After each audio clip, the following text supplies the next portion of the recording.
இங்கே நிறைய கிறிஸ்தவர்களை பார்க்கிறோம், திருவிருந்து எடுப்பதே கிடையாது.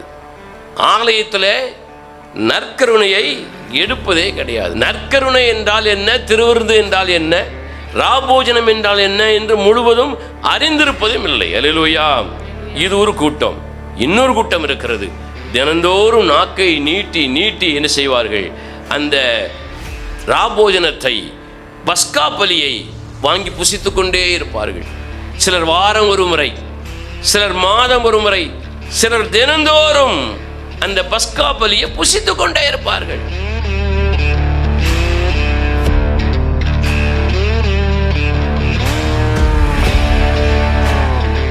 ஒரு கூட்டம் பஸ்கா பலியை அறியாமல் புசிக்காமல் அலட்சியம் பண்ணுகிறது. ஒரு கூட்டம் பஸ்கா பலியை அறிந்தும் தங்களை அதற்கேற்றபடி ஆயத்தப்படுத்தாமல் ஏனோதானம் என்று பாருங்கள் அதை புசிக்கிறார்கள். ஒரு சிலர் மாத்திரம்தான் பயத்தோடு பக்தியோடு அந்த பண்டிகையை, பஸ்காவை, திருவிருந்தை, ராபோஜனத்தை, நற்கருணையை என்ன செய்கிறாங்க, எடுத்து அனுபவிக்கிறார்கள் வேதம் சொல்லுது. அல்லேலூயா.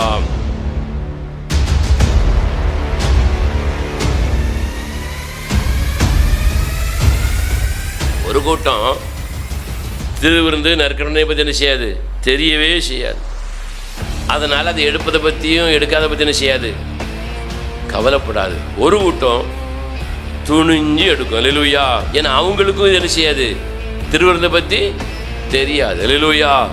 ஒரு சிலர் மாத்திரம்தான் பயத்தோடு பக்தியோடு அந்த திருவிருந்தை, அந்த ராபோஜனத்தை, அந்த நற்கருணையை ஏற்றுக்கொண்டு வாழ்க்கையில் அதை சரியாக புசித்து அந்த அனுபவத்தை, ஆசீர்வாதத்தை பெற்றுக்கொள்வார்கள். அல்லேலூயா.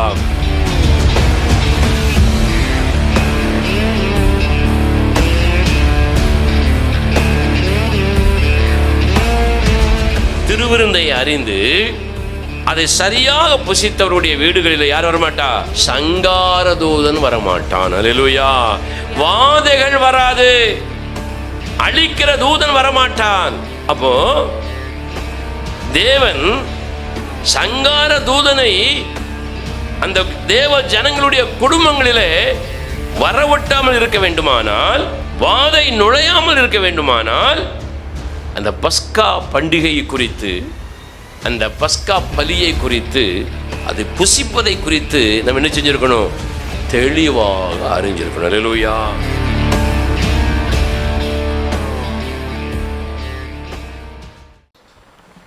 அல்லேலூயா. அல்லேலூயா.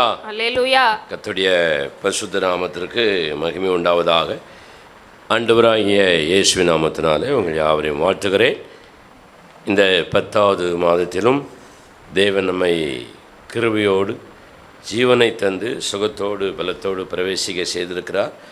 அந்த தேவனுக்கு மகிமை செலுத்தக்கூடிய தேவ பிள்ளைகளாக, அந்த தேவனுக்கு நன்றியோடு ஆராதனை செய்யக்கூடிய தேவ பிள்ளைகளாக, எப்பொழுதும் தேவனுக்காக வாழக்கூடிய தேவ பிள்ளைகளாக நம்முடைய வாழ்க்கையை நாம் அர்ப்பணித்து கொள்ளும்படியாக நம்ம என்ன செய்யணும், மாற்றிக்கொள்ள வேண்டும். அல்லேலூயா. ஸ்தோத்திரம். ஆகவே தேவன் அப்படிப்பட்டவர்களை அதிகமாக ஆசீர்வதிக்கிறார், பெருக பண்ணுகிறார், பலப்படுத்துகிறார், அவர்களுக்கு சகாயம் பண்ணுகிறார். அல்லேலூயா. ஸ்தோத்திரம். தொடர்ந்து தேவனை ஆராதிக்க தடை செய்த அந்த ஜனங்கள் நடுவில் பலவிதமான வாதைகளை தேவன் அனுமதித்தார். அந்த வாதைகள் எவ்வளோ பெரிய பாதிப்பை உண்டாக்கினது, என்ன வாதைகளை தேவன் அனுமதித்தார், அனுப்பினார், அதனுடைய அர்த்தங்கள் என்ன என்பதை குறித்து நிறைய விஷயங்களை நாம் கடந்த சில வாரங்களாக தியானித்தோம். கடந்த வாரத்திலிருந்து இந்த வாதைகள் தேவ ஜனங்களுடைய குடும்பங்களிலே, தேவ பிள்ளைகளுடைய வாழ்க்கையிலே வராமல் இருப்பதற்காக, அதை தடை செய்வதற்காக நாம் என்ன செய்ய வேண்டும் என்பதை குறித்து போன வாரத்திலிருந்து ஆரம்பித்திருக்கிறோம். அல்லேலூயா. எத்தனை பேருக்கு அது ஞாபகம் இருக்கிறது? சத்தமாக அல்லேலூயா சொல்லுங்க பார்க்கலாம். போன வாரம் சொன்னேன், வாதை தேவ ஜனங்களுக்குள் வராமல் இருக்க வேண்டுமானால் என்ன செய்யணுமா? யாத்திராகமத்தின் புஸ்தகம் 12ஆம் அதிகாரம் 25வது வசனத்தையும் 26வது வசனத்தையும் வாசியுங்கள். கர்த்தர் உங்களுக்கு தாம் சொன்னபடி கொடுக்க போகிற தேசத்திலே நீங்கள் போய் சேரும் பொழுது இந்த ஆராதனை கைக்கொள்ள கடவீர்கள். அப்பொழுது உங்கள் பிள்ளைகள் இந்த ஆராதனையின் கருத்து என்ன என்று உங்களை கேட்டால், இந்த ஆராதனையின் கருத்து என்னவென்று கேட்டால் அவைகளை குறித்து உங்கள் பிள்ளைகளுக்கு போதியுங்கள், சொல்லிக் கொடுங்கள் என்பது குறித்து கடந்த வாரம் ஆரம்பிச்சிருக்கிறோம். அல்லேலூயா. ஆண்டவர் சொன்னார், உங்கள் பிள்ளைகளுக்கு ஆராதனை என்றால் என்ன என்பது நீங்கள் என்ன செய்யணும்? சொல்லிக் கொடுக்கணும். அல்லேலூயா. ஆனால் இன்னைக்கு பரிதாபமான நிலைமை என்னன்னா, பெற்றோர்களுக்கு தேவனை ஆராதிக்கிற ஆராதனை என்றால் என்னவென்று தெரியாமலே இருக்கிறார்கள். தேவனை ஆராதிக்க வேண்டும், ஆராதனை என்றால் என்னவென்று பாருங்கள். எத்தனையோ வருஷ விசுவாசிகளாக சபையில் இருந்தாலும் கூட அந்த ஆராதனையுடைய கருத்தை அவர்களே அறியாமல் இருக்கிறார்கள். அவர்கள் அறியாமல் இருந்தால் எப்படி பெற்றோர்களுக்கு சொல்ல முடியும் அல்லது மற்றவர்களுக்கு சொல்ல முடியும்? ஆனால் அதை சொல்ல வேண்டும். அப்படி சொன்னால் வேதம் சொல்கிறது, யாத்திராகமத்தின் புஸ்தகம் 12ஆம் அதிகாரம் அந்த 23ஆம் வசனத்தில் வாசிங்க பார்க்கலாம். கர்த்தர் சங்காரக்காரனை என்கிற அந்த இடத்துல இருந்து வாசிங்க. கர்த்தர் சங்காரக்காரனை உங்கள் வீடுகளில் அதம் பண்ணுகிறதற்கு வரவொட்டாமல் வாசற்படியை விலகி கடந்து போவார். வாசற்படியிலே விலகி கடந்து போவார். அல்லேலூயா. சங்கார தூதன், அழிக்கிற தூதன், அதம் பண்ணுகிற தூதன் ஆராதனையின் கருத்து என்று உங்கள் பிள்ளைகளுக்கு சொல்லி அந்த விஷயங்களை நீங்களும் உங்கள் பிள்ளைகளும் கை கொண்டால் உங்களை சங்காரம் பண்ணுகிற அழிக்கிற அந்த தூதன் உங்களை விட்டு என்ன செய்வான்? கடந்து போவான். உங்கள் வீட்டுக்குள்ளேயோ உங்களுக்குள்ளேயோ வந்து உங்களை என்ன செய்ய மாட்டான்? அதம் பண்ண மாட்டான், சங்காரம் பண்ண மாட்டான், அழிக்க மாட்டான். ஆகவே நீங்கள் ஆராதனையின் கருத்து, தேவனை ஆராதிக்கக்கூடிய ஆராதனையின் கருத்து என்பதை என்ன என்பதை முதலாவது நீங்கள் அறிந்து கொள்ளுங்கள். இரண்டாவது, உங்கள் பிள்ளைகளுக்கும் மற்றவர்களுக்கும் செய்யுங்க, சொல்லிக் கொடுங்க. அப்படி சொல்லிக் கொடுக்கும் பொழுது வாதை உங்களுக்குள்ளும் உங்கள் குடும்பத்திற்குள்ளும் என்ன செய்யாது? வராது. ஆகவே நாம் தேவனை ஆராதிக்கிற ஆராதனையுடைய முறைமைகளை அறிந்து கொள்ள வேண்டும். பெற்றவர்களுக்கும் மற்றவர்களுக்கு என்ன செய்யணுமா? சொல்லிக் கொடுக்க வேண்டும் என்று வேதம் சொல்கிறது. அல்லேலூயா. இன்றைக்கு அந்த வாதை தேவ ஜனங்களுக்குள்ளே வராமல் இருக்க வேண்டுமானால் அவங்க என்ன செய்யணுமா? வாசிக்க பார்க்கலாம். யாத்திராகமத்தின் புஸ்தகம் அதே 12ஆம் அதிகாரம் திருப்பிக் கொள்ளுவோம். யாத்திராகமம் 12:11 முதல் 13 வரைக்கும் வாசிக்க பார்க்கலாம். அதை புசிக்க வேண்டிய விதமாவது நீங்கள் உங்கள் அறைகளிலே கச்சை கட்டிக்கொண்டும் உங்கள் கால்களில் பாதரட்சை தொடுத்துக் கொண்டும் உங்கள் கையில் தடியை பிடித்துக் கொண்டும் அதை தீவிரமாக புசிக்க கடவீர்கள். அது கர்த்தருடைய பஸ்கா. நாம புசிக்க வேண்டிய அந்த நிகழ்ச்சிக்கு, அந்த பண்டிகைக்கு, அந்த ஒழுங்குக்கு என்ன பேரு? கர்த்தருடைய பஸ்கா. அதை எப்படி புசிக்க வேண்டும், எப்படி அதை ஒழுங்குபடுத்த வேண்டும் என்பது குறித்து அந்த வசனம் சொல்லுகிறது. அப்படி நீங்கள் புசித்தால், அடுத்த வசனத்திலிருந்து வாசிங்க. அந்த ராத்திரியிலே நான் எகிப்து தேசம் எங்கும் கடந்து போவேன். எகிப்து தேசத்தில் உள்ள மனிதர் முதல் மிருக ஜீவன்கள் மட்டும் முதற் பேராக இருக்கிறவைகளை எல்லாம் அதம் பண்ணி எகிப்து தேவர்களின் மீது நீதியை செலுத்துவேன். நீதியை செலுத்துவேன். நானே கர்த்தர். நானே கர்த்தர். நீங்கள் இருக்கும் வீடுகளில் நீங்கள் இருக்கும் வீடுகளில் அந்த இரத்தம் உங்களுக்காக அடையாளமாய் இருக்கும். உங்களுக்காக அடையாளமாக இருக்கும். அந்த இரத்தத்தை நான் கண்டு உங்களை கடந்து போவேன். நான் எகிப்து தேசத்தை அழிக்கும் பொழுது அழிக்கும் வாதை உங்களுக்குள்ளே வராதிருக்கும். அடுத்த வசனத்தை சேர்ந்து வாசியுங்கள். அந்த நாள் உங்களுக்கு நினைவு கூறுதலான அந்த நாள் உங்களுக்காக நினைவு கூறு பொருட்டு நினைவு கூறுதலான நாளாக இருக்க கடவுது. நினைவு கூறும் பொருட்டான நாளாக இருக்க கடவுது. அதை கர்த்தருக்கு பண்டிகையாக அந்த பஸ்கா புசிக்கக்கூடிய அந்த நாளை கர்த்தருக்கு பண்டிகையாக ஆசரிப்பீர்களாக. அதை உங்கள் தலைமுறை தோறும் நித்திய நியமமாக கட்டளையாக என்ன செய்யணுமா? ஆசரிக்க வேண்டும், கடைபிடிக்க வேண்டும். அல்லேலூயா. ஆண்டவர் சொல்லுகிறார், தேவ ஜனங்களாகி நீங்கள் பஸ்கா என்கிற அந்த பண்டிகையை நித்திய நியமமாக நீங்கள் ஆசரித்தால் வாதை உங்கள் வீடுகளுக்குள்ளே உங்கள் குடும்பத்தில் என்ன செய்யாது? வராது. அல்லேலூயா. இந்த பஸ்கா பண்டிகை தான் பழைய ஏற்பாட்டிலே கொண்டாடப்பட்ட அந்த பஸ்கா பண்டிகை தான் இந்த புதிய ஏற்பாட்டிலே கோலி கம்யூனியன் அப்படின்னு அழைக்கப்படுகிறது. அல்லேலூயா. அதாவது பரிசுத்த ராபோஜன பந்தி அப்படின்னு அதை சொல்லுகிறார்கள். பரிசுத்தமான ராபோஜன பந்தி. இன்னும் வேறு சில திருச்சபைகளில் பரிசுத்தமான திருவிருந்து ஆராதனை என்று சொல்லுகிறார்கள். இன்னும் வேறு சில சபைகளில் பரிசுத்த நற்கருணை ஆராதனை என்று சொல்லுகிறார்கள். அல்லேலூயா. திருவிருந்து, ராபோஜனம், நற்கருணை, இந்த எல்லாமே பஸ்கா பண்டிகையை சம்பந்தப்படுத்தி சொல்லப்பட்டிருக்கிற ஒரே பெயர்கள் வேறு வேறு விதங்களிலே அது அழைக்கப்படுகிறது. அல்லேலூயா. அப்போ பஸ்கா பண்டிகை என்றால் அது ஒரு திருவிருந்து ஆராதனை, அது ராபோஜன ஆராதனை, அது ஒரு நற்கருணை ஆராதனை. அல்லேலூயா. எல்லா திருச்சபைகளிலும் ஒரு சில சபைகளை தவிர அதிகமான திருச்சபைகளிலே இந்த பஸ்கா பலி ஆகிய பஸ்கா பண்டிகை ஆகிய திருவிருந்து, நற்கருணை என்ன செய்யப்படுகிறது? செலுத்தப்படுகிறது, கொண்டாடப்படுகிறது, செய்யப்படுகிறது, கடைபிடிக்கப்படுகிறது. அல்லேலூயா. இந்த பஸ்காவை குறித்து தான் அந்த ஆராதனையோடு நீ உன் பிள்ளைகளுக்கு சொல்லிக் கொடுக்க வேண்டும் என்று ஆண்டவர் சொன்னார். அல்லேலூயா. ஆராதனை என்ன என்பதை அறிந்து கொண்ட நீ, பெற்றோர்களாகி நீங்கள் உங்கள் பிள்ளைகளுக்கும் மற்றவர்களுக்கும் சொல்லிக் கொடுக்க வேண்டும். அடுத்ததாக இந்த ஆராதனையுடைய சிறப்பு என்ன என்பதை பெற்றோர்களாகி நீங்கள் உங்கள் பிள்ளைகளுக்கும் மற்றவர்களுக்கு என்ன செய்யணும்?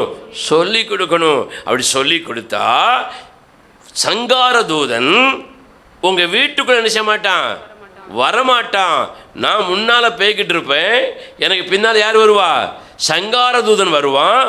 நான் உங்கள் வீட்டெல்லாம் பார்த்து கொண்டே போவேன். அந்த வீட்டையெல்லாம் பார்த்து கொண்டு போகும் பொழுது சங்கார தூதன்ட்ட ஒரு அடையாளம் சொல்லியிருக்கிறேன். இந்த அடையாளங்கள் இந்த வீட்டில் இருந்துச்சுன்னா அந்த வீட்டுக்குள்ள என்ன செய்யக்கூடாது? போகக்கூடாது, யாரையும் அழிக்கக்கூடாது, யாரையும் சங்கரிக்கக்கூடாது என்று சொல்லி நான் அடையாளம் படுத்தியிருக்கிறேன், அடையாளத்தை சொல்லியிருக்கிறேன். நீங்கள் நானும் உங்களுக்கு கற்றுக் கொடுத்த அந்த அடையாளத்தை கடைபிடித்தால் சங்காரதூதன் என்ன செய்ய மாட்டான்? சங்காரதூதன் உங்கள் வீடுகளுக்குள்ளே நுழைந்து உங்களை என்ன செய்ய மாட்டான்? சங்காரம் பண்ண மாட்டான், அழிக்க மாட்டான். அல்லேலூயா. இதுதான் திருவிருந்து ஆராதனையுடைய விளக்கம், நற்கருணையுடைய விளக்கம். அல்லேலூயா. இந்த திருவிருந்து ஆராதனை, இந்த நற்கருணை ஆராதனை யாரை குறிக்கிறது அப்படின்னு பார்த்தீங்கன்னா, பழைய ஏற்பாட்டில் ஒரு ஆட்டுக்குட்டியை எடுத்து அதை எப்படியெல்லாம் செயல்படுத்த வேண்டும் என்று சொல்லி ஆண்டவர் சொல்லிக் கொடுத்தார். அல்லேலூயா. இன்றைக்கு அப்படிப்பட்ட ஒரு ஆட்டுக்குட்டியை நாம் என்ன செய்வதில்லை? எடுத்து அதன்படி செய்வதில்லை. ஆனால் அந்த ஆட்டுக்குட்டிக்கு சம்பந்தமாக சமமாக ஒருவர் இந்த உலகத்தில் நமக்காக வந்து அடிக்கப்பட்டார் என்று வேதம் சொல்லுகிறது. அல்லேலூயா. அவர்தான் தேவனாகிய இயேசு கிறிஸ்துன்னு வேதம் சொல்லுது. அல்லேலூயா. அந்த வசனத்தை நீங்கள் வாசிங்கள் பார்க்கலாம். 1 கொரிந்தியர் 5ஆம் அதிகாரம் 7வது வசனத்தை வாசிங்க. ஆகையால் நீங்கள் புளிப்பில்லாதவர்களாய் இருக்கிறபடியே புதிதாய் பிசைந்த மாவாய் இருக்கும்படிக்கு பழைய புளித்த மாவை புறம்பே கழித்து போடுங்கள். ஏனெனில் நம்முடைய பஸ்காவாகிய கிறிஸ்து, நம்முடைய பஸ்கா பலியாகிய கிறிஸ்து நமக்காக பலியிடப்பட்டிருக்கிறார். கரங்களை தட்டி கர்த்தரை மகிமைப்படுத்துங்க பார்க்கலாம். ஹல்லேலூயா. பஸ்காவாக அன்றைக்கு ஆட்டுக்குட்டி அடிக்கப்பட்டது போல நமக்காக கர்த்தராக இயேசு கிறிஸ்து என்ன செய்திருக்கிறார்? பலியாக அடிக்கப்பட்டிருக்கிறார். அல்லேலூயா. அதை குறித்து இன்னும் சில வசனங்களை நீங்கள் வேகமாக வாசித்தால் உங்களுக்கு இன்னும் கொஞ்சம் தெளிவாக புரியும் என்று நினைக்கிறேன். அல்லேலூயா. வாசிக்க பார்க்கலாம். யோவான் எழுதின சுவிசேஷம் 1ஆம் அதிகாரம் 29ஆம் வசனத்தை ஒரு வாசிக்கலாம். மறுநாளிலே யோவான் இயேசுவை தன்னிடத்தில் வரக்கண்டு இதோ உலகத்தின் பாவத்தை சுமந்து தீர்க்கிற தேவ ஆட்டுக்குட்டி எனக்கு பின் ஒருவர் வருகிறார். யோவான் இயேசுவை தன்னிடத்தில் வரக்கண்டு இதோ உலகத்தின் பாவத்தை சுமக்கிற தேவ ஆட்டுக்குட்டி இவர்தான் என்று சொன்னான். அல்லேலூயா. அந்த 36ஆம் வசனத்தை வாசிங்க. யோவான் எழுதின சுவிசேஷம் 1ஆம் அதிகாரம் 36ஆம் வசனத்தை வாசிங்க. இயேசு நடந்து போகிறதை அவன் கண்டு இதோ தேவ ஆட்டுக்குட்டி என்றான். அல்லேலூயா. அங்க ஆட்டுக்குட்டியா போச்சது யார் போனா? இயேசு கிறிஸ்து. யாரு? அத கர்த்தராகிய இயேசு கிறிஸ்து யாருங்க? நம்முடைய தேவன். அல்லேலூயா. தேவன் மனிதனாக பிறந்து அவர் நடந்து போனதுனால அவர் ஆட்டுக்குட்டியாக அங்கே சம்பந்தப்படுத்தி யோவான் ஸ்நானகன் பேசுகிறார். அல்லேலூயா. பஸ்கா பலியாக பழைய ஏற்பாட்டிலே ஆட்டுக்குட்டி அடிக்கப்பட்டது போல புதிய ஏற்பாட்டிலே இயேசு பஸ்கா பலியான ஆட்டுக்குட்டியாக இருக்கிறார் என்று அவர் அங்கே குறிப்பிடுகிறார். அல்லேலூயா. பாவத்தை சுமந்து தீர்க்கிற ஒரு ஆட்டுக்குட்டி என்று வேதம் தெளிவாக சொல்லுகிறது. ஆகவே தான் தேவனே ஆட்டுக்குட்டியானவராக இந்த உலகத்தில் பிறந்ததுனால அவர் தேவ ஆட்டுக்குட்டி என்று சொல்லுகிறார். அல்லேலூயா. இன்னும் ஒரு சில வசனங்களை நீங்கள் வாசிங்கள், திருப்பிக் கொள்ளுங்கள். 1 பேதுரு 1ஆம் அதிகாரம் 19ஆம் வசனத்தை வாசிங்க. குற்றமில்லாத மாசற்ற ஆட்டுக்குட்டியாகிய கிறிஸ்துவின் விலையேறப்பெற்ற இரத்தத்தினாலே மீட்கப்பட்டிருக்கிறோம் என்று அறிந்திருக்கிறீர்கள். அல்லேலூயா. பேதுரு எழுதுகிறார், விலையேறப்பெற்ற குற்றமற்ற மாசற்ற ஆட்டுக்குட்டியான கிறிஸ்துவின் மூலமாக நீங்கள் உங்கள் பாவத்தில் இருந்து சாபங்களில் இருந்து என்ன செய்யப்பட்டிருக்கிறீர்கள்? மீட்கப்பட்டிருக்கிறீர்கள். இன்னொரு வசனத்தை நீங்கள் வாசியுங்கள். திருப்பிக் கொள்வோம். அப்போஸ்தலர் நடபடிகள் 8ஆம் அதிகாரம் திருப்பிக் கொள்வோம். 32ஆம் வசனம். அவன் வாசித்த வேத வாக்கியம் என்னவென்றால் அவர் ஒரு ஆட்டை போல அடிக்கப்படுவதற்கு கொண்டு போகப்பட்டார். மயிர் கத்தரிக்கிறவனுக்கு முன்பாக சத்தமிடாதிருக்கிற ஒரு ஆட்டுக்குட்டியை போல அவர் தமது வாயை திறவாதிருந்தார். அல்லேலூயா.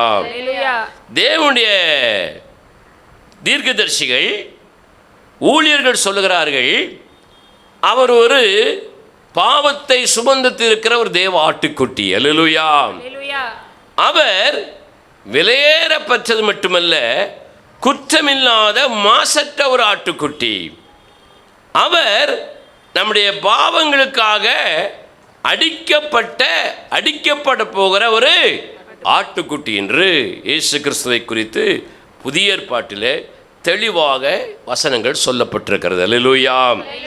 அப்போ இந்த பழைய ஏற்பாட்டிலே பஸ்கா பண்டிகை கொண்டாடப்பட்டதற்கு சம்பந்தப்பட்டவராக அந்த நிழலுடைய நிஜமாக யார் வந்தா? இயேசு வந்தார். அல்லேலூயா. அல்லேலூயா. பஸ்கா பலி என்பது ஒரு நிழல். இங்கே இயேசு பலியாக்கப்பட்டது என்பது ஒரு நிஜம். அல்லேலூயா. அல்லேலூயா. பழைய ஏற்பாட்டினுடைய நிழல் புதிய ஏற்பாட்டிலே நிஜமாக நிறைவேறுகிறது. அல்லேலூயா. அல்லேலூயா. அப்போ பஸ்கா பலியை ஒருவன் தன்னிடத்தில் ஏற்றுக்கொள்ளாமல் பஸ்காவை புசிக்காமல் இருந்தால் அவன் வீட்டுக்குள்ள யார் வருவா? சங்காரதூதன் வருவான். அல்லேலூயா. அல்லேலூயா. நீங்கள் நிறைய கிறிஸ்தவர்களை பார்க்கிறோம், திருவிருந்து எடுப்பதே கிடையாது. ஆலயத்தில் நற்கருணையை எடுப்பதே கிடையாது. அல்லேலூயா. அல்லேலூயா. நற்கருணை என்றால் என்ன, திருவிருந்து என்றால் என்ன, ராபோஜனம் என்றால் என்ன என்று முழுவதும் அறிந்திருப்பதும் இல்லை. அல்லேலூயா. இது ஒரு கூட்டம் எடுப்பதே இல்லை. இன்னொரு கூட்டம் இருக்கிறது, தினந்தோறும் நாக்கை நீட்டி நீட்டி என்ன செய்வார்கள்? அந்த ராபோஜனத்தை, பஸ்கா பலியை வாங்கி புசித்து கொண்டே இருப்பார்கள். சிலர் வாரம் ஒரு முறை, சிலர் மாதம் ஒரு முறை, சிலர் தினந்தோறும் அந்த பஸ்கா பலியை புசித்து கொண்டே இருப்பார்கள். ஒரு கூட்டம் பஸ்கா பலியை அறியாமல் புசிக்காமல் அலட்சியம் பண்ணுகிறது. ஒரு கூட்டம் பஸ்கா பலியை அறிந்தும் தங்களை அதற்கேற்றபடி ஆயத்தப்படுத்தாமல் ஏனோதானம் என்று பாருங்கள் அதை புசிக்கிறார்கள். ஒரு சிலர் மாத்திரம்தான் பயத்தோடு பக்தியோடு அந்த பண்டிகையை, பஸ்காவை, திருவிருந்தை, ராபோஜனத்தை, நற்கருணையை என்ன செய்கிறாங்க? எடுத்து அனுபவிக்கிறார்கள் வேதம் சொல்லுது. அல்லேலூயா. அல்லேலூயா. ஒரு கூட்டம் திருவிருந்து நற்கருணையை பற்றி என்ன செய்யாது? தெரியவே செய்யாது. அதனால் அதை எடுப்பதை பற்றியும் எடுக்காத பற்றி என்ன செய்யாது? கவலைப்படாது. ஒரு கூட்டம் துணிஞ்சு எடுக்கும். அல்லேலூயா. அல்லேலூயா. ஏன்னா அவங்களுக்கும் இது என்ன செய்யாது? திருவிருந்தை பற்றி தெரியாது. அல்லேலூயா. ஒரு சிலர் மாத்திரம்தான் பயத்தோடு பக்தியோடு அந்த திருவிருந்தை, அந்த ராபோஜனத்தை, அந்த நற்கருணையை ஏற்றுக்கொண்டு வாழ்க்கையில் அதை சரியாக புசித்து அந்த அனுபவத்தை, ஆசீர்வாதத்தை பெற்றுக்கொள்வார்கள். அல்லேலூயா. அல்லேலூயா. அப்படி சரியாக திருவிருந்தை அறிந்து அதை சரியாக புசித்தவருடைய வீடுகளில் யார் வரமாட்டா? சங்காரதூதன் வரமாட்டான். அல்லேலூயா. வாதைகள் வராது, அழிக்கிற தூதன் வரமாட்டான். அப்போ தேவன் சங்கார தூதனை அந்த தேவ ஜனங்களுடைய குடும்பங்களிலே வரவொட்டாமல் இருக்க வேண்டுமானால், சங்கார தூதன் தேவ ஜனங்களுடைய குடும்பங்களிலே அழிக்காமல் இருக்க வேண்டுமானால், வாதை நுழையாமல் இருக்க வேண்டுமானால், அந்த பஸ்கா பண்டிகை குறித்து, அந்த பஸ்கா பலியை குறித்து, அது புசிப்பதை குறித்து நம்ம என்ன செஞ்சுருக்கணும்? தெளிவாக அறிஞ்சிருக்கணும். அல்லேலூயா. அல்லேலூயா. பழைய ஏற்பாட்டில் அந்த பஸ்கா பண்டிகை எப்படி தேவன் ஆயத்தப்படுத்த சொன்னார்,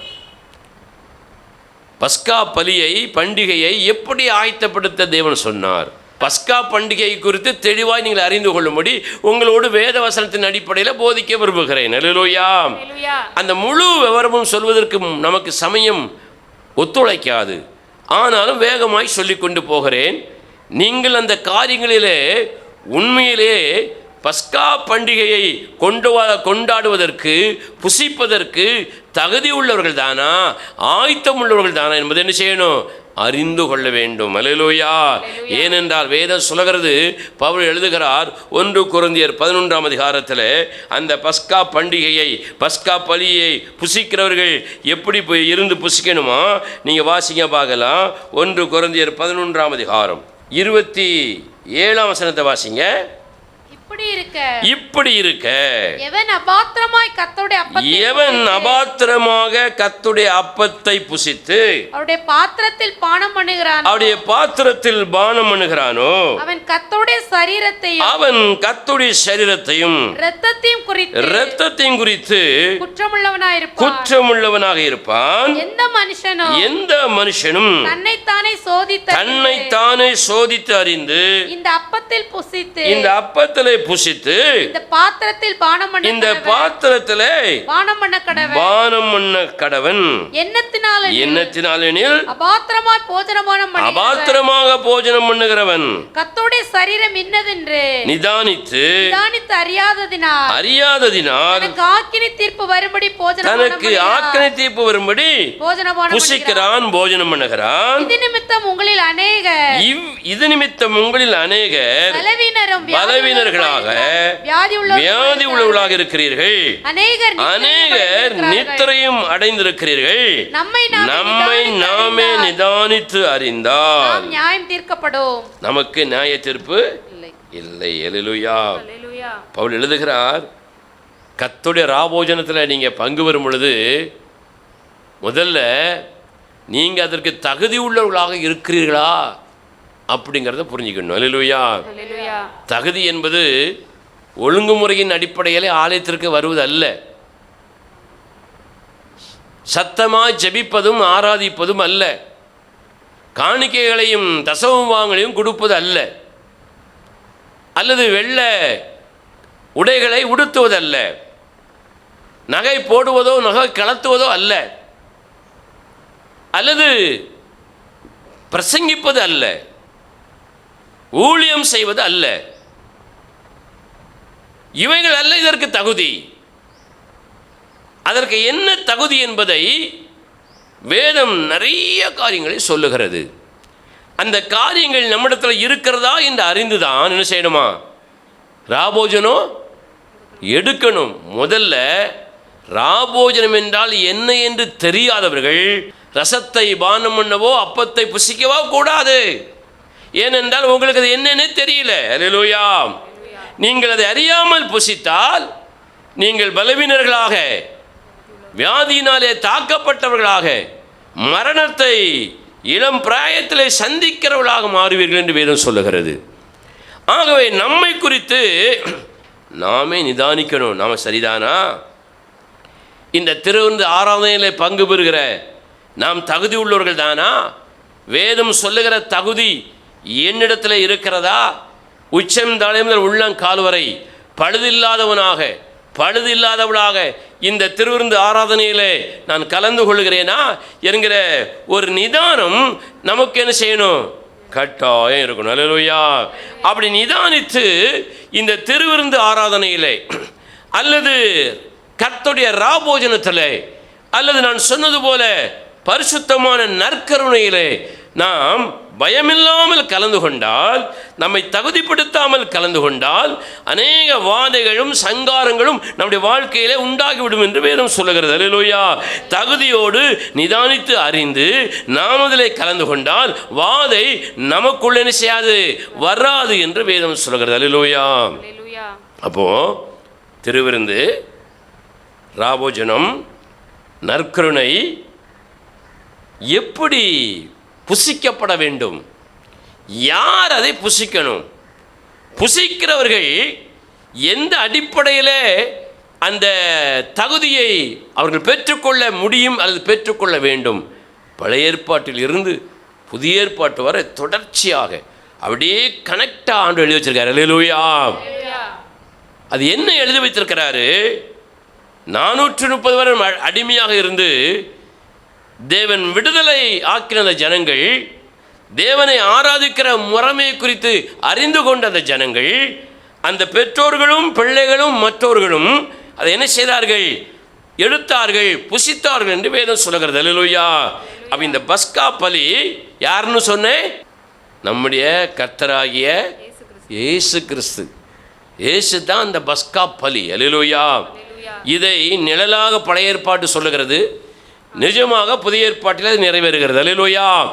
யோவான் சொன்னான், இதோ பாவத்தை சுமந்து தீர்க்கிற தேவாட்டுக்குட்டி. பேதுரு சொல்லுகிறார், விலையேறப்பெற்ற மாசற்ற தேவாட்டுக்குட்டி. அல்லேலூயா. இன்னொருவர் சொல்லுகிறார், நமக்காக பலியாக்கப்பட்ட தேவாட்டுக்குட்டி. கொரிந்தியர்ல பவுல் எழுதுகிறார். அல்லேலூயா. அப்போ இப்படிப்பட்ட தேவ ஆட்டுக்குட்டியாகிய இயேசுவை நினைவு கூறுகிற இந்த திருவிருந்து, இந்த நற்கருணை, இந்த ராபோஜனம் எப்படி புசிக்கப்பட வேண்டும்? யாத்திராகமத்தின் புஸ்தகம் 12ஆம் அதிகாரத்திற்கு மறுபடியும் அந்த பக்கத்தை திருப்பி வைத்துக் கொள்வோம். முடிந்த அளவு உங்களுக்கு நான் அதை விளக்க விரும்புகிறேன். ஏனென்றால் நான் ஆரம்பத்திலே சொன்னது போல ராபோஜனத்தை புசிக்கிற அநேகருக்கு ராபோஜனம் என்றால் என்ன என்றே தெரியாமல் புசிக்கிறார்கள். இன்னும் ஒரு சிலர் அதை புசிப்பதே இல்லை. ஒரு சிலர் பயத்தோடும் பக்தியோடும் புசிக்கிறார்கள். ஆகவே வேதம் அதை எப்படி புசிக்க வேண்டும் என்று சொல்லக்கூடிய அந்த பஸ்கா முறையை குறித்து உங்களுக்கு நான் முதலாவதாக சொல்ல விரும்புகிறேன். அல்லேலூயா. சுருக்கமாக தான் சொல்லுவேன், பிடிச்சிக்கிடுங்க. அல்லேலூயா. யாத்திராகமத்தின் புஸ்தகம் 12ஆம் அதிகாரம் திருப்பிக் கொள்வோம். யாத்திராகமத்தின் புஸ்தகம் 12ஆம் அதிகாரம் 1வது 2வது 3வது வசனங்களை வாசியுங்கள். கர்த்தர் எகிப்து தேசத்திலே மோசேயும் ஆரோனையும் நோக்கி இந்த மாதம் உங்களுக்கு பிரதான மாதம், இது உங்களுக்கு வருஷத்தின் முதலாம் மாதமாக இருப்பதாக, வருஷத்தினுடைய முதலாம் மாதமாக இருப்பதாக நீங்கள் இஸ்ரவேல் சபையார் யாவரையும் நோக்கி இந்த மாதம் 10ஆம் தேதி, இந்த மாதம் 10ஆம் தேதியிலே வீட்டுத் தலைவர்கள் வீட்டுக்கு ஒரு ஆட்டுக்குட்டியாக ஒவ்வொருவரும் ஒவ்வொரு ஆட்டுக்குட்டியை தெரிந்து கொள்ள கடவீர்கள். அல்லேலூயா. ஆண்டவர் சொல்றாரு, வருஷத்துல முதலாம் மாதம் அப்படின்னு அந்த மாதத்தை குறித்து பேசுகிறார். அதுக்கப்புறம் சொல்றாரு, வீட்டு தலைவர்கள் யாரு? ஆணா இருக்கலாம், பெண்ணாவும் இருக்கலாம். அல்லேலூயா. சில வீட்டில் புருஷர்கள் இருப்பார்கள், சில வீட்டில் புருஷர்கள் இருக்க மாட்டாங்க, மனைவி இருப்பாங்க. சில வீட்டில் தாய் தகப்பன் தலைவர்களாக இருப்பாங்க. சில வீட்டில் பிள்ளைகள் அப்படி தலைவர்களாக இருக்க வாய்ப்பு இருக்கிறது. யாராக இருந்தால் இங்கே வேதம் சொல்லுகிறது, ஒரு கணவன் மனைவி தகப்பன் தாயை குறித்து இங்கே வேதம் சொல்லுகிறது. அல்லேலூயா. வீட்டு தலைவர்கள், அல்லேலூயா, வீட்டு தலைவர்களாக இருக்கிறவர்கள் என்ன செய்யணுமா? அந்த வசந்தம் மறுபடியும் வாசிங்க. யாத்திராகமத்தின் புஸ்தகம் 12ஆம் அதிகாரம் 3வது வசனத்தை வாசிக்க பார்க்கலாம். நீங்கள் இஸ்ரவேல் சபையார் யாவரையும் நோக்கி இந்த மாதம் 10ஆம் தேதியில் வீட்டு தலைவர்கள் வீட்டுக்கு ஒரு ஆட்டுக்குட்டியாக ஒவ்வொருவரும் ஒவ்வொரு ஆட்டுக்குட்டியை தெரிந்து கொள்ள கடவர்கள். அல்லேலூயா. ஒரு விசுவாசி, ஒரு வீட்டுடைய தலைவர் தங்கள் குடும்பத்திற்குன்னு எதை தெரிந்து கொள்ளணும்? ஒரு ஆட்டுக்குட்டியை தெரிந்து கொள்ள வேண்டும். அல்லேலூயா. பல ஆட்டுக்குட்டி என்ன செய்யக்கூடாது? தெரிந்து கொள்ளக்கூடாது. அல்லேலூயா. ஒரு ஆட்டுக்குட்டி என்பது ஒரே தேவன் என்பதை குறிக்கிற ஒரு சத்தியமாக. அல்லேலூயா. ஒரு ஆட்டுக்குட்டி நமக்காக அடிக்கப்பட்டது. பல ஆட்டுக்குட்டி என்ன செய்யலை? அடிக்கப்படவில்லை. அப்போ ஒரே தேவனாகிய கர்த்தராகிய இயேசு கிறிஸ்துவை வீட்டின் தலைவர்கள் முதலாவதாக தெரிந்து கொள்ள வேண்டும். அல்லேலூயா. இன்றைக்கு அநேக வீட்டு தலைவர்கள் கர்த்தராகிய இயேசு கிறிஸ்துவை தெரிந்து கொண்டு அவரை ஆராதித்து அவரை மகிமைப்படுத்துகிற ஒரு நல்ல நிலையில இருப்பதற்காக நான் கர்த்தரை ஸ்தோத்தரிக்கிறேன். ஒரு அல்லேலூயா சொல்லுங்க பார்க்கலாம். வீட்டு தலைவர்கள் ஒரு ஆட்டுக்குட்டியை நீங்கள் தெரிந்து கொள்ளுங்கள்.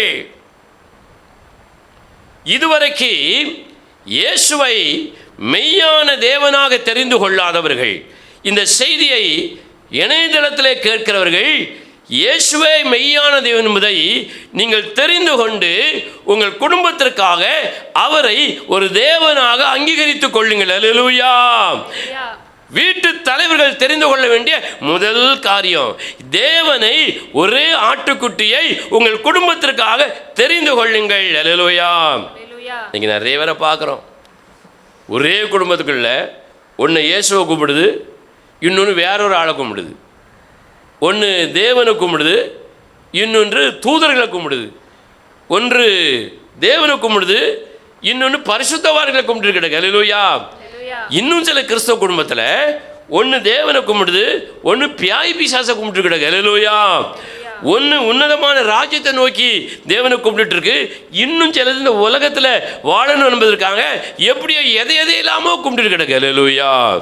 வேதம் சொல்லுது, வீட்டு தலைவர்கள் உண்மையான ஒரு தெய்வ ஆட்டுக்குட்டியை உணர்ந்து நீங்கள் தெரிந்து கொண்டு ரட்சிக்கப்பட்டிருந்தால், அல்லேலூயா, மனம் திரும்பி இருந்தால், உங்கள் குடும்பத்தில் ரட்சிக்கப்படாதவர்கள் கூட என்ன செஞ்சிருவாங்க? மனம் திரும்பிடுவாங்க. அல்லேலூயா. இன்னைக்கு அநேக குடும்பங்களை பார்க்குறோம், மனைவி ஆவிக்குரிய சபைக்கு போகிறார்கள். புருஷன் சபைக்கே போகிறதில்லை. அல்லேலூயா.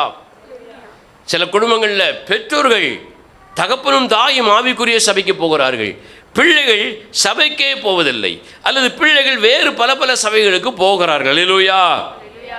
அப்போ இது எதை குறிக்கிறது? வீட்டு தலைவர்கள் இன்னும் தாங்கள் தெரிந்து கொண்ட அந்த மெய்யான தேவனாகிய அந்த ஆட்டுக்குட்டியை குறித்து சரியாக அறிந்து கொள்ளவில்லை என்றுதான் சொல்ல வேண்டியிருக்கிறது. அல்லேலூயா. வேதம் சொல்கிறது, வீட்டு தலைவர்கள் தலைவிகள் ஒரு ஆட்டுக்குட்டியை தெரிந்து கொள்ளுங்கள். 9 ஆட்டுக்குட்டியில் என்ன செய்யணும்? ஒரு ஆட்டுக்குட்டியை தெரிந்து கொள்ள வேண்டும். அல்லேலூயா. அது சரியாக தெரிந்து கொள்ளாததுனால தான் நிறைய குடும்பங்களில் ஒன்று ஆத்துக்கும் ஒன்று சேத்துக்கும் எங்களுக்கு. அல்லேலூயா. வேதனையான ஒரு வாழ்க்கை. நேற்றைக்கு கூட ஒரு செய்தியை நான் கேட்டேன். அதில் சொல்லப்படுகிற ஒரு காரியம் என்னென்னா, ஆண்டவர் நோவாவை தெரிந்து கொண்டாராம். அல்லேலூயா. நோவா நீதிமானாக இருந்தான். நோவா நீதிமானாக இருந்ததுனால பேழைக்குள்ள நோவா மாத்திரமல்ல, நோவாவுடைய குடும்பமும் பிரவேசித்தது என்று அவர் சொல்லுகிறார். அல்லேலூயா. அவர் சொல்லக்கூடிய கருத்து என்னன்னா, நோவா மாத்திரம் நீதிமானாக இருந்தால் போதும், மற்றவங்க நீதிமானாக இல்லாட்டாலும் தேவனுடைய ராஜ்யத்திற்குள்ளே நுழைய முடியும், தேவனுடைய சபைக்குள்ளே வரலாம், தேவனுடைய ஆசீர்வதிப்பாருங்கிற கருத்தோடு அவர் சொல்லுகிறதை போல நான் உணர்ந்தேன். அல்லேலூயா. ஆனால் நான் எதை புரிந்து கொண்டேன்? நோவா மெய்யாகவே நீதிமானாக இருந்ததினாலே அந்த நீதிமானுடைய வாழ்க்கையை கண்கூடாக பார்த்த அவனுடைய மனைவி, அவனுடைய மகன்கள், மருமக்கள்மார்கள் நிச்சயமாக கர்த்தராகிய தேவனாக ஏற்றுக்கொண்டிருக்க வேண்டும். ஆகவே நோவா நீதிமானாக தன் வாழ்க்கையை அமைந்து கொண்டதினால அந்த நோவாவுக்கு பின்னால பேழைக்குள்ளே போயிருக்க வேண்டும். அல்லேலூயா. பெயரளவில் நீதிமானாக வாழ்வதல்ல, செயல்பாட்டளவிலே நீதிமானாக வாழ வேண்டும். அல்லேலூயா. குடும்பத் தலைவர்கள், குடும்பத் தலைவிகள், வீட்டினுடைய சகோதரிகள், சகோதரர்கள் தேவனை தெரிந்து கொண்டு நீதியுள்ள வாழ்க்கை வாழும் பொழுதுதான் அந்த வீட்டுக்குள்ளே உள்ள எல்லாரையும் என்ன செய்ய முடியும்? ஆதாயப்படுத்த முடியும். அல்லேலூயா. சமீபத்தில் கூட ஒரு சகோதரனை சந்தித்து நான் பேசினேன். அப்போ அவர்கிட்ட கேட்டேன், பிரதர், நீங்கள் ஆவிக்குரிய சபைக்கு போகிறீர்கள், உங்கள் மனைவி பிள்ளைகள் எங்கே போகிறாங்கன்னு கேட்டேன். அவங்க வேறு சபைக்கு போகிறாங்கன்னு சொன்னாங்க. அப்போது நீங்கள் ஏன் அவங்கள உங்கள் கூட ஆவிக்குரிய சபைக்கு நீங்கள் கூட்டிகிட்டு போகலை? நீங்கள் சரியான சபையை தானே தேர்ந்தெடுத்திருக்கிறீர்கள். நீங்கள் ஒரு நல்ல தேவனுடைய பிள்ளை என்பதை நான் அறிவேன். நீங்கள் நல்ல ஒரு நீதியுள்ள வாழ்க்கை வாழுகிறீர்கள் என்று அறிவேன். நீங்கள் ஒழுக்கமும் ஒழுங்கும் நிறைந்த வாழ்க்கையை வாழ்வீர்கள் என்று நான் நம்புகிறேன். அப்படி இருக்கும் பொழுது நீங்கள் போகிற அந்த பாதையை உங்கள் மனைவி, உங்கள் பிள்ளைகள் ஏன் பின்பற்றக்கூடாது? நீங்கள் அசுத்தமான ஒரு பாதையை தேர்ந்தெடுக்கவில்லையே, நல்ல பாதையை தானே தேர்ந்தெடுத்திருக்கிறீர்கள். நீங்கள் நிச்சயமாகவே போகிற அந்த திருச்சபை நல்ல திருச்சபையாகத்தானே இருக்கிறது. நீங்கள் போனால் என்ன, அவர்களை அழைத்து விட்டு போனால் என்னன்னு கேட்டேன். அல்லேலூயா. அப்போ அவர்கள் நீதிமானாகிய இந்த தேவ மனிதனை பின்பற்ற ஆயத்தமாக இல்லை. அப்படியானால் இந்த நீதிமானிடத்தில் ஏதோ குறைபாடுகள், ஒழுங்கினங்கள், ஒழுக்கக்கேடுகள் செய்யலாம், இருக்கலாம். இருந்தால் கட்டாயம் பின்பற்றுவார்கள். அல்லேலூயா. அதற்கு அந்த சகோதரன் தன் தவறை சொல்லாமல் அவர் சொல்லுகிறார், நான் போகிற சபையிலே அந்த பாஸ்டர் சரியில்லை, அந்த போதகர் சரியில்லை, அவருடைய பேச்சு சரியில்லை, பிரசங்கம் சரியில்லை அப்படின்னு அந்த சகோதரன் சொன்னார்.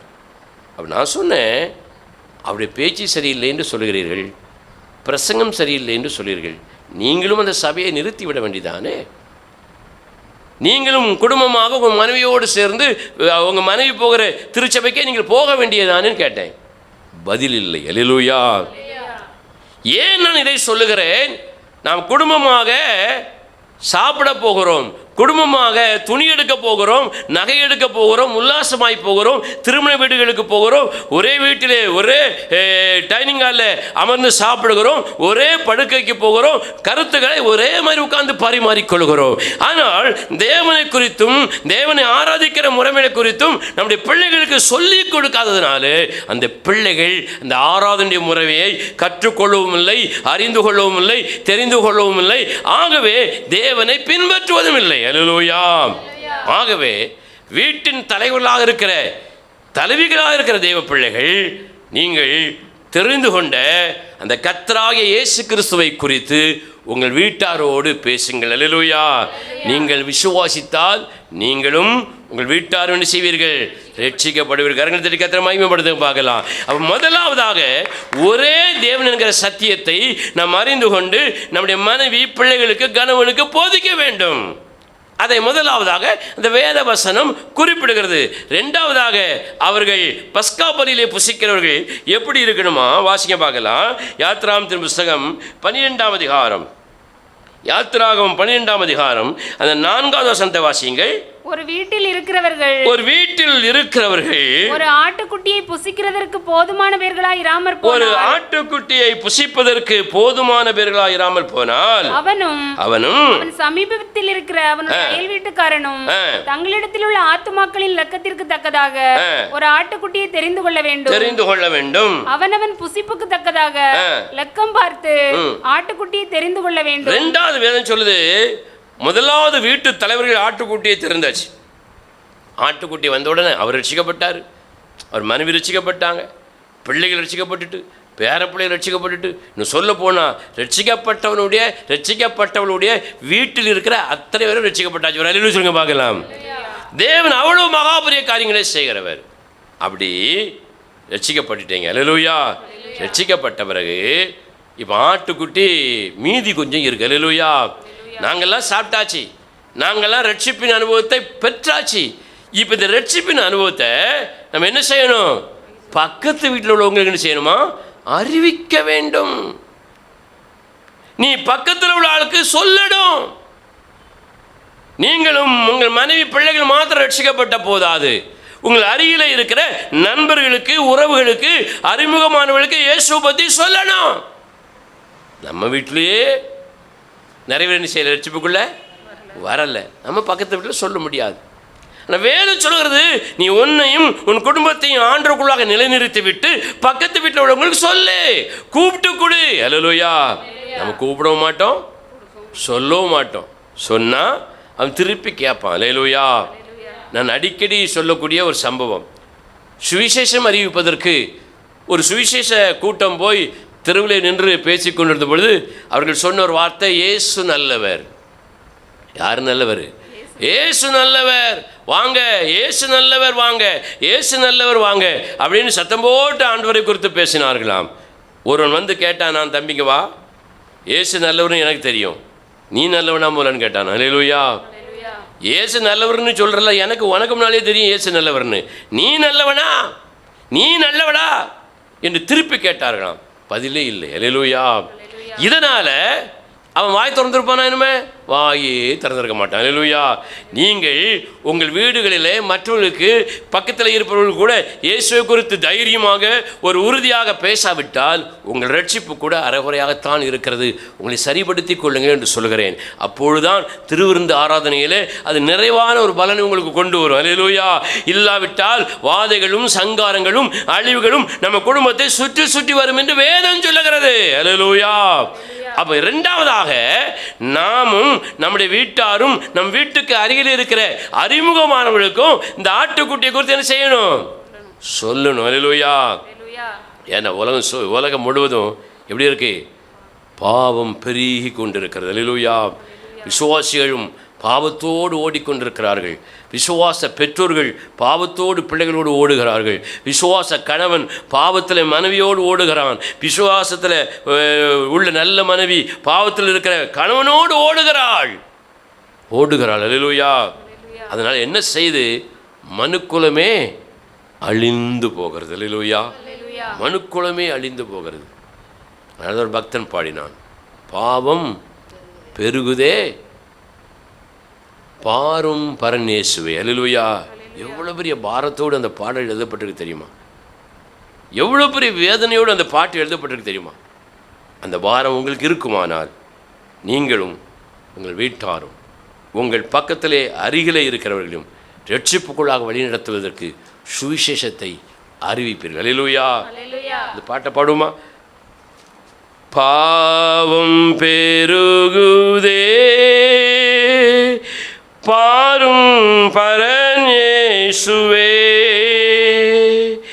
அழியும் மனுக்குலம் அதை நீ ரட்சிப்பீரே. அழியும் மனுக்குலம் அதையும் சத்தமாய் இன்னொரு முறை. பாவம் பெருகுதே பாரும் பரனேசுவே. அழியும் மனுக்குலம் அதையும் ரட்சிப்பி. என் குடும்பம், என் உறவுகள், என் ஊரார் அழியும் மனுக்குலம் அதையும் ரட்சிப்பீரே. ஆத்தும ரட்சிப்பிழந்தவர் ஆயிரம் ஆயிரமாய். ஆத்தும ரட்சிப்பிழந்தவர் ஆயிரம் ஆயிரமாய். அன்றாடகம் இந்த மண்ணடியோ அழிந்து சத்தமாய் ஆனது. அன்றாடகம் இந்த மண்ணடியோ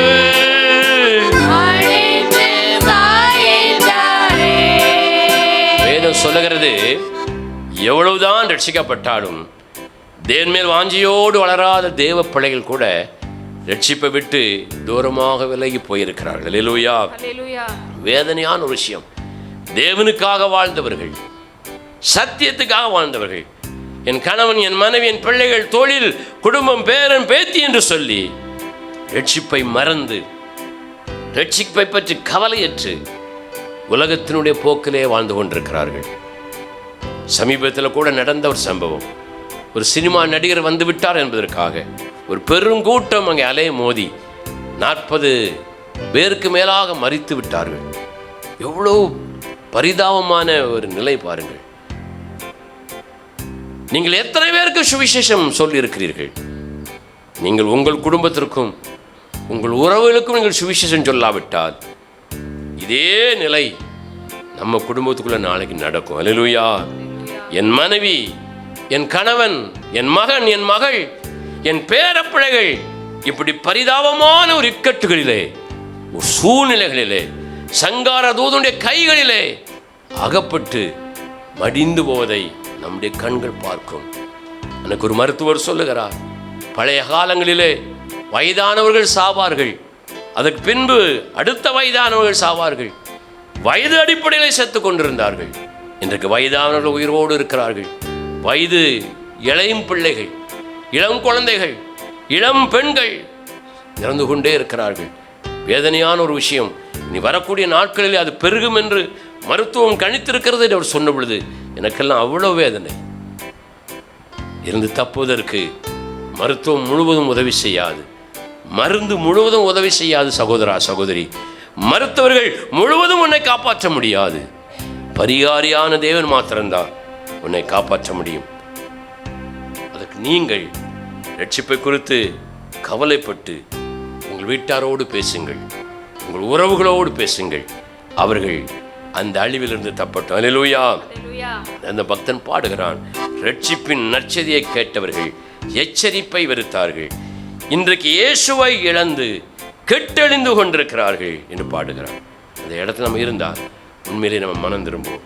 நம்முடைய வீட்டார், நம்முடைய குடும்பம், நம்முடைய உறவுகள், நம் தெருவிலே அருகில் இருக்கிறவர்கள் யாரையாகிலும் ஒரு சிலரையாவது ரட்சிப்புக்கு எதிராக நடத்துவதற்கு ஒரு தீர்மானம் எடுப்போம். சேர்ந்து பாடுவோம். ரட்சிப்பின் நற்செய்தி கேட்பவர் எச்சரிப்பை வெறுத்து,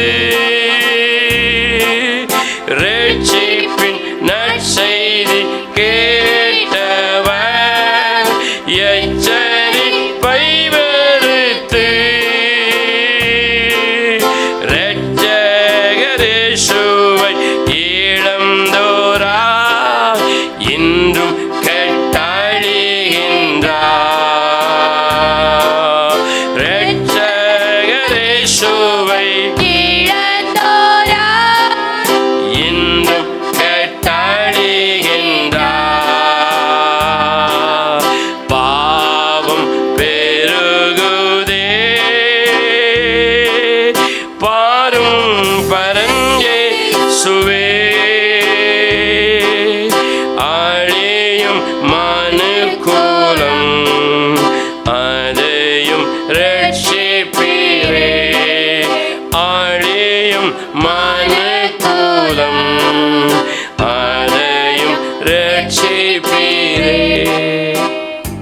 எஸ்தர் அரண்மனையிலே வாழ்ந்ததினாலே தானும் குடும்பமும் தப்பிக்கொள்ளும் என்று நினைத்தாள்.